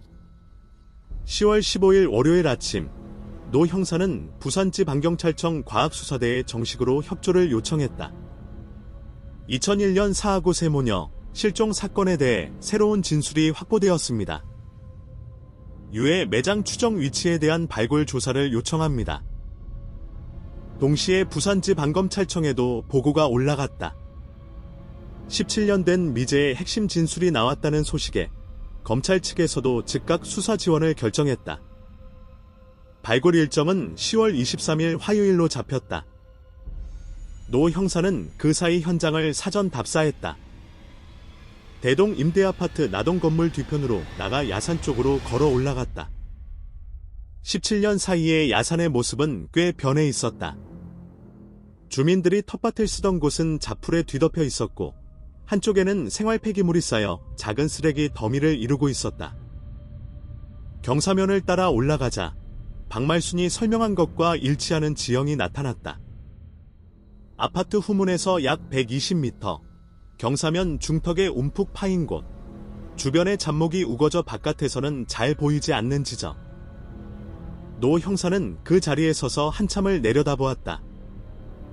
이 야산을 오르내리는 동안 아파트 3층의 창문이 보였다. 302호와 303호가 있는 3층. 세 모녀가 살던 집과 그 비밀을 감추고 살아온 모자의 집이 나란히 보이는 자리였다. 17년 동안 세 모녀는 자신들이 살던 집에서 고작 120m 떨어진 이곳에 이름 없이 누워 있었던 것이다. 노 형사는 주머니에서 휴대전화를 꺼내 정혜수전 형사에게 문자 메시지를 보냈다. 선배님, 23일에 발굴합니다. 오실 수 있으시면 와 주십시오. 잠시 뒤 답장이 왔다, 간다. 단 2글자였다.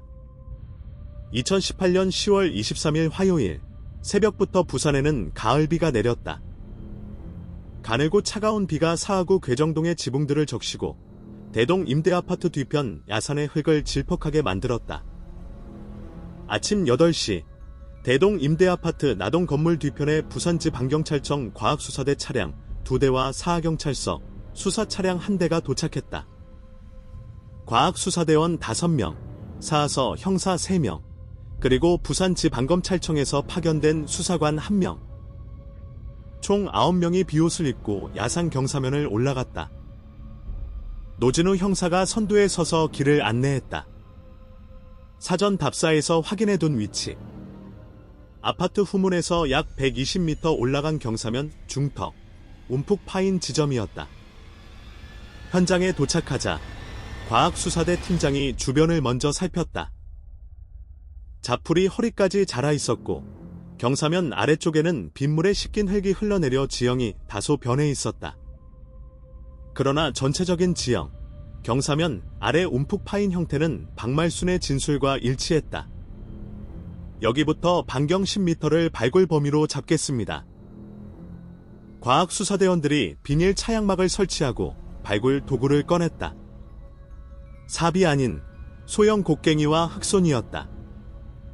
유골이 있을 경우 손상을 최소화하기 위해서였다. 발굴이 시작되었다. 아침 9시에 시작된 작업은 더디게 진행되었다. 표토층, 그러니까 자풀 뿌리와 낙엽이 엉킨 지표면의 흙을 한 겹 걷어내는 작업이었다. 비가 내리는 가운데 흙이 질퍽해져서 걷어낸 흙을 옆으로 옮기는 것만으로도 시간이 걸렸다. 노 형사는 발굴 현장에서 조금 떨어진 곳에 서서 지켜보고 있었다. 그의 옆에는 한 사람이 더 서 있었다. 정혜수 전 형사였다. 전날 저녁 노 형사가 보낸 문자에 간다고 답한 그 사람. 정 형사는 2015년에 정년 퇴직한 뒤 부산 금정구의 작은 아파트에서 아내와 살고 있었다. 퇴직 후 3년. 반백이던 머리카락은 이제 거의 백발이 되어 있었다. 정 형사는 아침 7시에 집을 나서 사하구까지 왔다. 노 형사가 현장에 도착했을 때 이미 아파트 앞에서 기다리고 있었다. 선배님, 일찍 오셨네요. 잠이 안 왔다. 두 사람은 그 이상의 말을 나누지 않았다. 나란히 서서 과학수사대의 작업을 지켜보았다. 오전 10시가 지났을 무렵 표층 아래로 색이 다른 흙이 드러나기 시작했다. 주변보다 어둡고 유기물이 섞인 듯한 거무스름한 흙이었다. 과학수사대 팀장이 손을 들어 작업을 일시 중단시켰다. 여기서부터는 흙손으로만 작업합니다. 조심하십시오. 대원들이 무릎을 꿇고 흙손으로 한 줌씩 흙을 걷어내기 시작했다.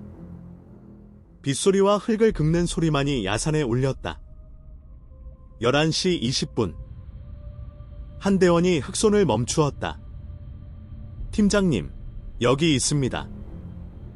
대원의 흙손 끝에서 흙이 반쯤 묻힌 무언가가 모습을 드러냈다.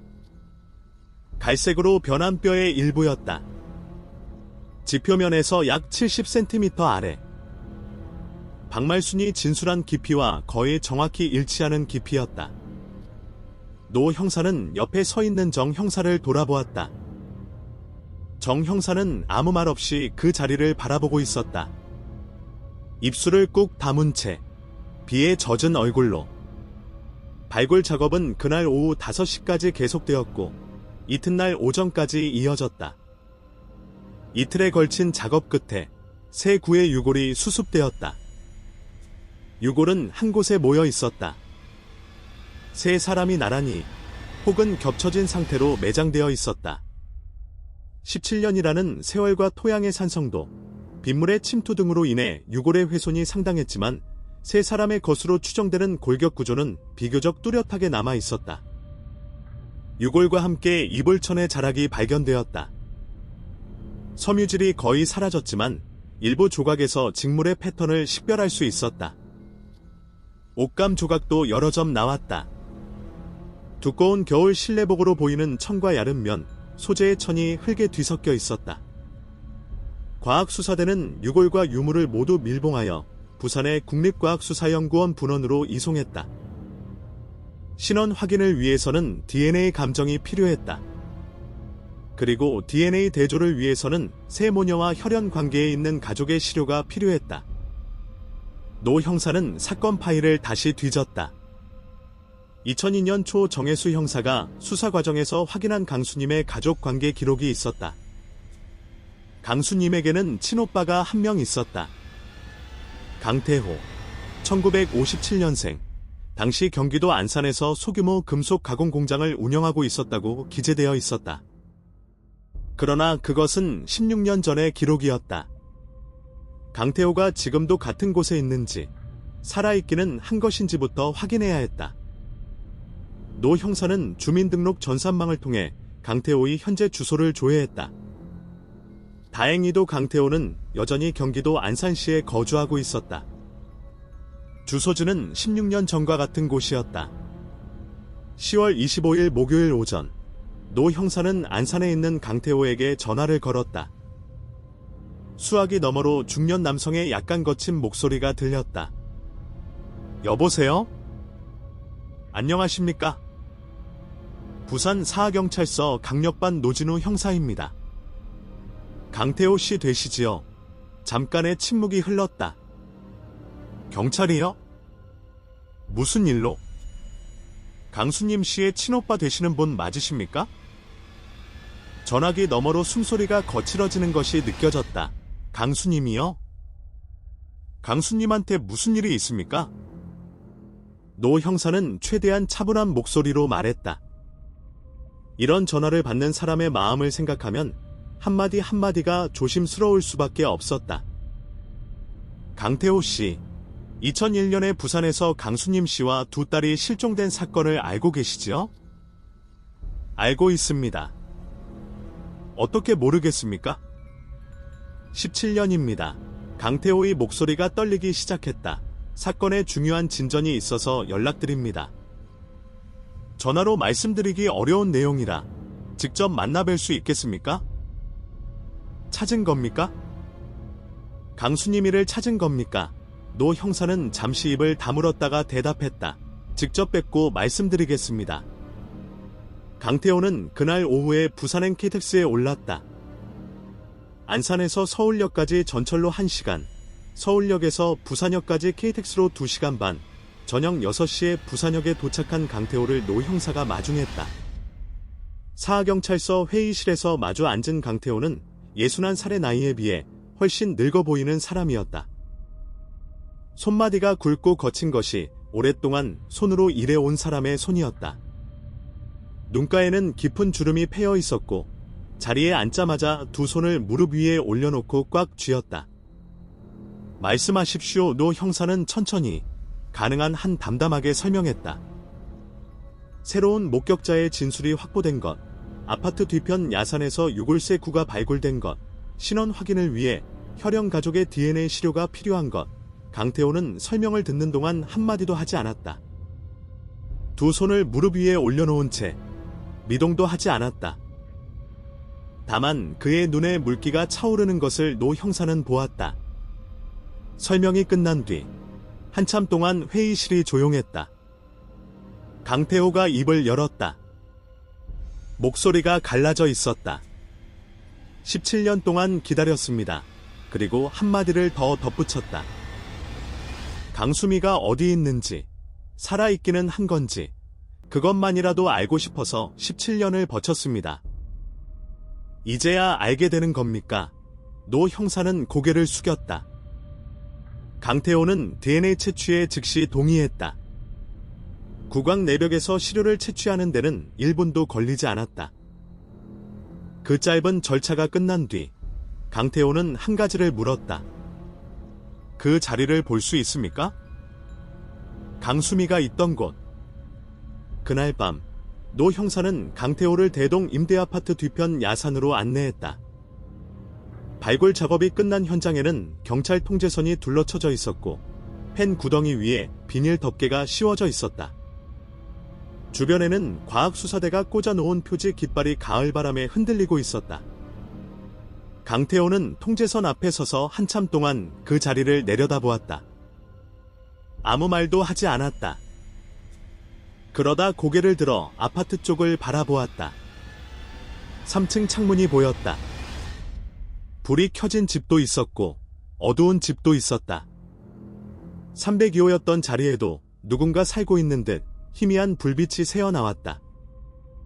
여기서 이렇게 가까운 데 있었구나. 강태호가 중얼거렸다. 17년 동안 이렇게 가까운데. 노 형사는 옆에서 아무 말도 하지 못했다. 강태호는 주머니에서 하얀 손수건을 꺼내 발굴 현장 가장자리에 놓았다.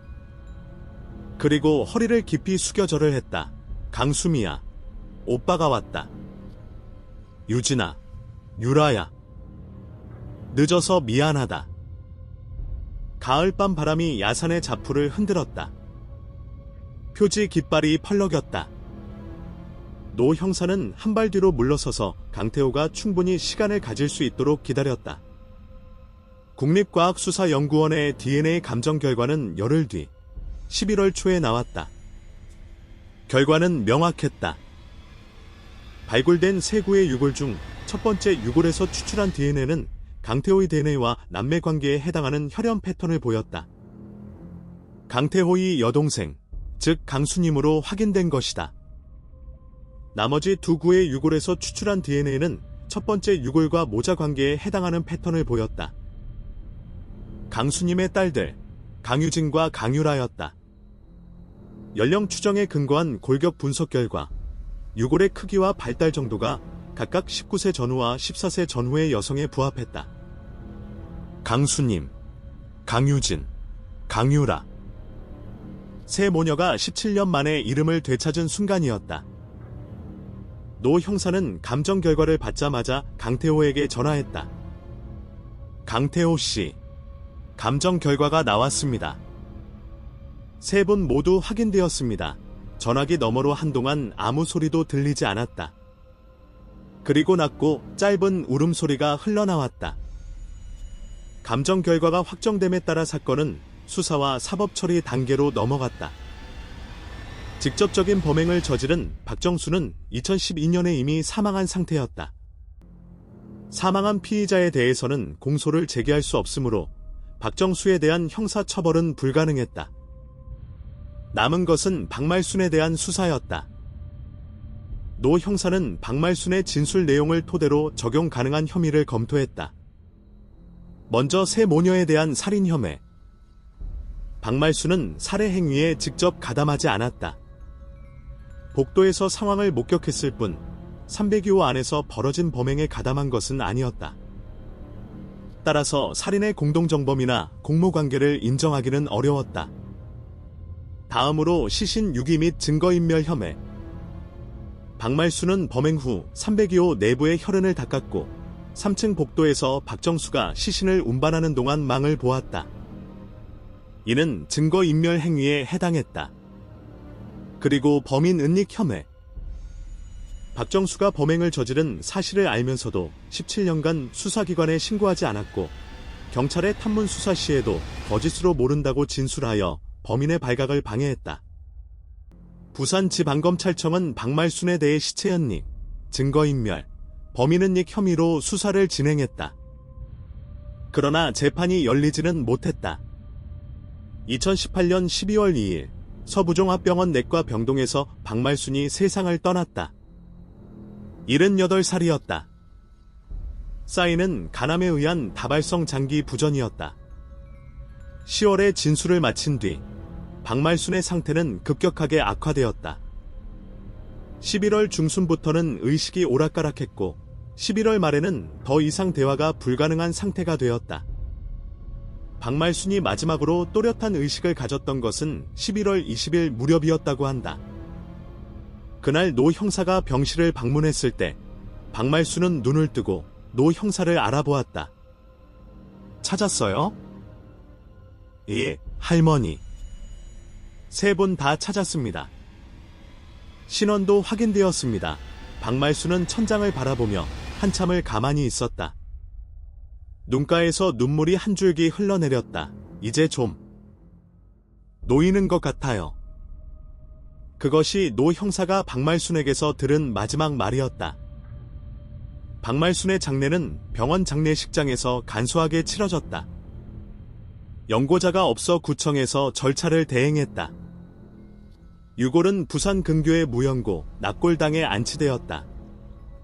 검찰은 박말순의 사망으로 공소권 없음 처분을 내렸다. 범행의 직접 가해자인 박정수도 은닉과 은폐에 가담한 박말순도 모두 세상을 떠난 뒤였다. 법의 심판은 이루어지지 못했다. 하지만 진실만큼은 세상에 나왔다. 17년 동안 어둠 속에 갇혀있던 세 모녀의 이야기가 마침내 빛 아래로 올라온 것이다.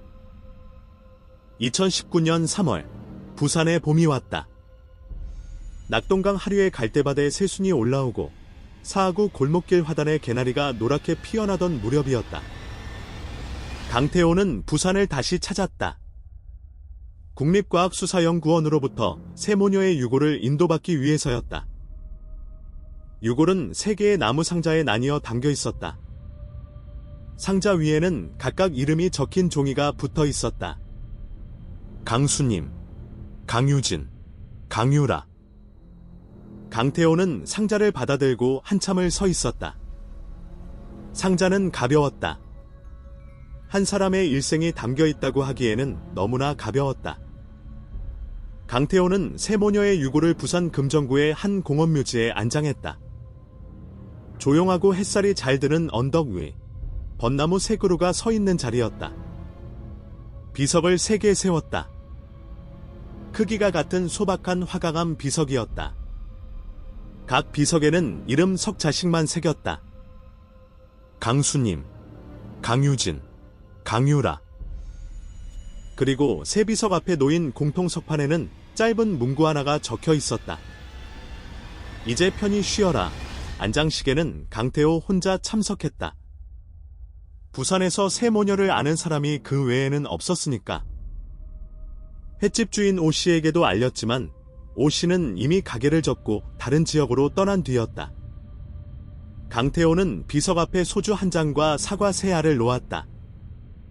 그리고 한참을 앉아 있었다. 강수미야, 내가 부산에 와서 얼마나 힘들었는지 오빠는 몰랐다. 연락도 없이 살았으니까. 유진이가 검정고시 준비한다면서. 합격했으면 대학도 갔을 텐데. 유라는 중학교 2학년이었지. 교복 입고 학교 다니는 거 오빠가 한번 보고 싶었다. 바람이 벚나무 가지를 흔들었다. 꽃잎이 한두 장 떨어져 비석 위에 내려앉았다. 늦어서 미안하다. 17년이나 걸려서. 그래도 이제 이름은 찾았으니까.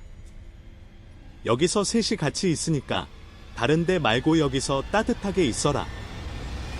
강태호는 비석을 한 번씩 쓸어주고 자리에서 일어났다. 공원묘지를 내려오는 길에 노 형사에게서 전화가 왔다. 강태호 씨, 안장 잘 마치셨습니까? 예, 잘 마쳤습니다. 형사님, 고맙습니다. 제가 한 일이 아닙니다. 정혜수 선배님이 16년을 잡고 있던 사건이고 할머니가 마지막에 용기를 냈기에 가능했던 겁니다. 강태호는 잠시 생각하더니 말했다. 형사님, 강수미가 살던 그 아파트는 아직 있습니까? 예, 아직 있습니다. 나중에 한번 가봐도 되겠습니까? 언제든 오십시오. 전화를 끊은 뒤 강태호는 공원묘지 입구에서 한번 뒤를 돌아보았다.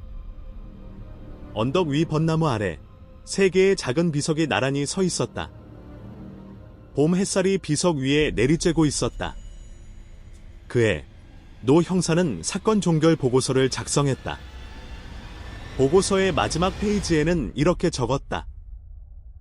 본 사건은 2001년 12월 발생한 새 모녀 실종 사건으로 17년간 미해결 상태로 남아 있었음. 2018년 10월 핵심 관련자 박말순의 자발적 진술에 의해 사건의 전모가 밝혀졌으며 피해자 3명의 유해가 발굴 수습되어 신원이 확인됨. 가해자 박정수 및 관련자 박말순은 모두 사망하여 공소권 없음으로 종결함. 보고서를 제출한 뒤 노 형사는 정혜수 전 형사에게 전화를 걸었다. 선배님, 종결 보고서 올렸습니다. 수고했다, 진우야. 선배님이 16년 동안 놓지 않으셨기에 가능한 거였습니다. 정 형사는 한참 동안 아무 말이 없다가 낮은 목소리로 말했다. 그때 내가 좀 더 꼼꼼했으면 17년이 안 걸렸을 텐데. 그 할머니 눈빛이 이상하다고 느꼈으면서 한 번 더 안 갔어. 그게 두고두고 후회가 된다. 선배님 잘못이 아닙니다. 알아. 그래도. 전화기 너머로 짧은 한숨이 들렸다. 그리고 정 형사가 말했다. 그 세 사람이 이름을 찾았으니까 그걸로 된 거다. 2001년 12월 부산 사하구 괴정동. 관리비가 2달 밀려 열어본 빈집에는 밥솥에 밥이 굳어 있었고 도마 위에 무가 반쯤 깎인 채 놓여 있었다. 현관에는 3켤레의 신발이 가지런히 남아 있었다. 42살의 엄마, 19살의 큰딸, 14살의 작은딸, 세 모녀는 멀리 가지 않았다. 처음부터 그 아파트 뒤편 야산에 자신들이 살던 집의 창문이 보이는 곳에 이름 없이 누워 있었을 뿐이다. 17년이라는 긴 세월이 흘러 복도 하나 건너 이웃의 마지막 고백이 그 침묵을 깨뜨렸다. 법의 심판은 끝내 이루어지지 못했지만 세 모녀는 마침내 이름을 되찾았다. 부산 금정구의 공원묘지. 벚나무 아래 나란히 선 3개의 비석. 강수님, 강유진, 강유라. 그 비석 앞석판에 새겨진 말이 이 이야기의 마지막 문장이다. 이제 편히 쉬어라.